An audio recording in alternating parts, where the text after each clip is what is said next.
Surprise ആയിട്ട് എനിക്ക് കിട്ടിയ ഒരു ലക്കി എന്താ പറയാ ഒരു ഓപ്പർച്യൂണിറ്റി ആയിരുന്നു. ശരി.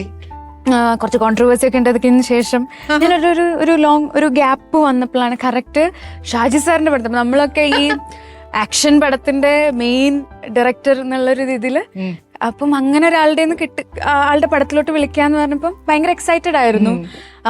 ത്രൂ ഔട്ട് റോൾ അല്ല എങ്കിലും പ്രോമിനന്റ് ആയിട്ടുള്ള ഒരു റോൾ തന്നെയാണ്. എനിക്ക് ഭയങ്കര ഇഷ്ടപ്പെട്ടു ആ സെറ്റ്. കുറച്ച് ദിവസങ്ങളെ എനിക്ക് ഉണ്ടായിട്ടുള്ളൂ, പക്ഷെ ഭയങ്കര പ്രൊഫഷണൽ ആയിട്ടുള്ള ഒരു സെറ്റ്.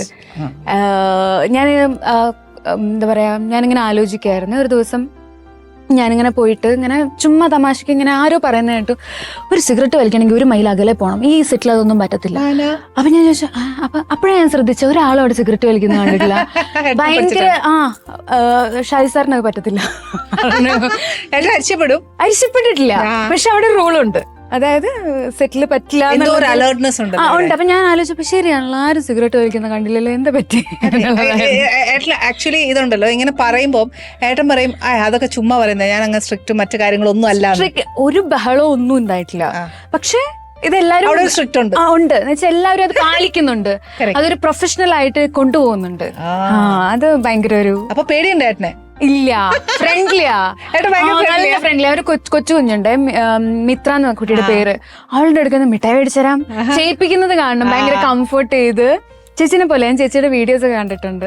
ഭയങ്കര കംഫർട്ടിങ് ആയിട്ട് കൺസേൺഡ് ആയിട്ട് ചേച്ചി ഒരാളോട് സംസാരിക്കുക. അതേപോലെ തന്നെ ചേട്ടനും അതായിരിക്കും അദ്ദേഹത്തിന്റെ ഇതായിട്ട് എനിക്ക് പകർന്നതായിരിക്കും. പിന്നെ വേറൊരാളും കൂടി ഉണ്ട്, മകനുണ്ട്. ശരിയല്ലേ? ശരിയാ. ഈ പ്രാവശ്യം ചെറുതും കൂടെ അതെനിക്ക് തോന്നുന്നു എന്റെ പ്രേക്ഷകർ കണ്ടും എന്താ പറയാ എല്ലാവർക്കും അറിയായിരിക്കും. ചെറിയ ആള് ഇപ്പൊ ഡിഗ്രി കഴിഞ്ഞിട്ട് വന്ന് നിൽക്കുക, കുറച്ചൊരു ഗ്യാപ്പ് ഉണ്ടല്ലോ. ആ സമയത്ത് ചുമ്മാ നിൽക്കുന്നുണ്ടപ്പോ എനിക്ക് അങ്ങ് സഹിച്ചില്ല. അപ്പൊ ഞാൻ പറഞ്ഞു, മോനെ അപ്പൻ്റെ കൂടെ വർക്ക് ചെയ്യാൻ പോക്കോ. അല്ലെ, ആമ്പിള്ളേർ ചുമ്മാ നിൽക്കുന്ന കാണുമ്പോ എനിക്ക് ഭയങ്കര പ്രയാസമാണ്. എന്നതിലൊക്കെ പണിയെടുക്കണ്ടേ? നന്നായി പണിയെടുപ്പിച്ചിട്ടുണ്ട്. ആണല്ലേ?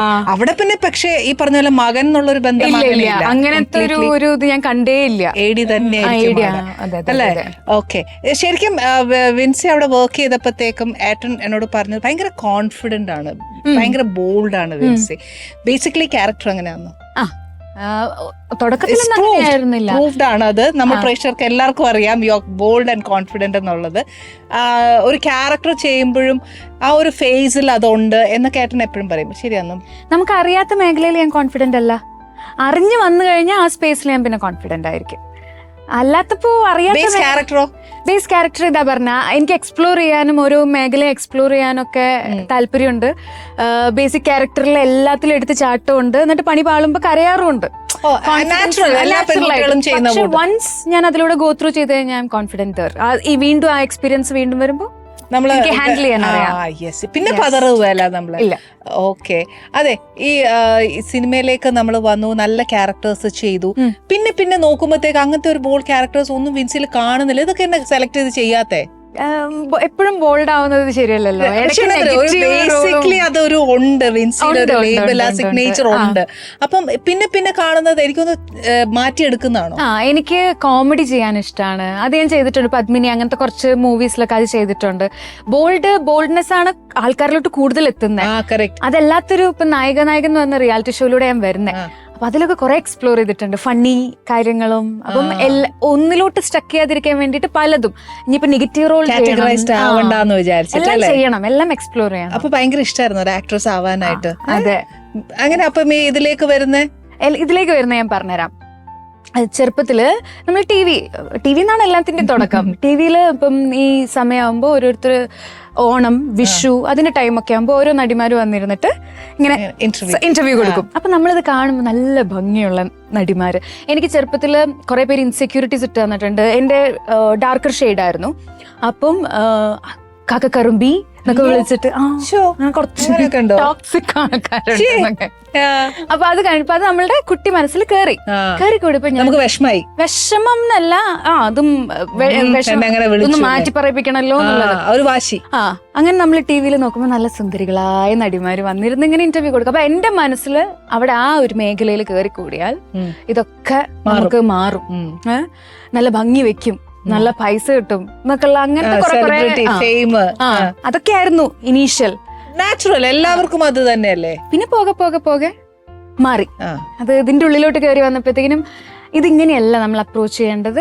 ഇറ്റ്സ് ലൈക്ക് ബി ആ സ്കിന്നിൽ തന്നെ നിന്നുകൊണ്ട് യു എക്സ്പ്ലോർ മോർ എന്നുള്ളൊരു അതിലോട്ട്. ശരിക്കും പറഞ്ഞാൽ ഇൻഡസ്ട്രിയിലേക്ക് വരുന്നതേ ഒരു ചിക്കൻ ബോക്സ് കാരണമാണെന്നൊക്കെ പറയാം. ചിക്കൻ ബോക്സ് സാധാരണ പറയാറുണ്ട്. അത് പക്ഷെ വിൻസിയുടെ എനിക്കൊന്ന് ലൈഫിൽ എക്സ്പീരിയൻസ് വെച്ച് അത് തെളിഞ്ഞതാണ്. ചിക്കൻ ബോക്സ് വന്നാൽ ഭയങ്കര ഐശ്വര്യം വരും എന്നാ പറയുന്നത് അല്ലേ? അങ്ങനെ ചൊല്ലില്ലേ? ചിക്കൻ ബോക്സ് നല്ലതാ, ദേവിയുടെ അനുഗ്രഹമാണ് അതാന്നൊക്കെ പറയും. അത് ശരിക്കും എനിക്ക് തോന്നുന്നു വിൻസിയുടെ കാര്യത്തിൽ കറക്റ്റാന്ന് തോന്നുന്നു. കറക്റ്റ്. പക്ഷെ ആദ്യം ഉണ്ടായപ്പോ ഞാൻ അങ്ങനെ അല്ലാട്ട് വിചാരിച്ചത്. ആദ്യം ഉണ്ടായപ്പോ നമ്മൾ മിററിലൊക്കെ നോക്കിയപ്പോ എന്റെ എല്ലാ ഐശ്വര്യവും പോയി, മുഖത്തിങ്ങനെ പാടെല്ലാം വന്നപ്പോഴത്തേന്. പക്ഷെ പോകെ പോകെ നമ്മളുടെ മൈൻഡിന് തന്നെ പറഞ്ഞു പഠിപ്പിക്കില്ല, ഇത് മാറും, അത് അപ്പം അതിനുവേണ്ടി റെഡി ആയിക്കോളൂ എന്നുള്ളൊരു നമ്മള് മനസ്സിനെ സെറ്റ് മോട്ടിവേറ്റ് ചെയ്യിപ്പിക്കില്ലേ. അങ്ങനെ റൂമിലിരിക്കുന്ന സമയത്താണ് മറ്റേ നായകന്റെ ആ ഒരു അഡ്വർടൈസ്മെന്റ് പോലെ ഓഡീഷന് വിളിക്കുന്നു എന്നുള്ളതൊക്കെ. അങ്ങനെ ഞാൻ അന്ന് കൊടുത്തേക്കാം, ഇത് എനിക്കുള്ള റൈറ്റ് ചോയ്സ് ആണ്, എനിക്കൊരു ഫീൽ വന്നിട്ട് കൊടുത്തതാ. അവിടെ നിന്ന് ടേൺ ചെയ്തത് ഇവിടം വരെ എത്തി നിൽക്കുന്നു.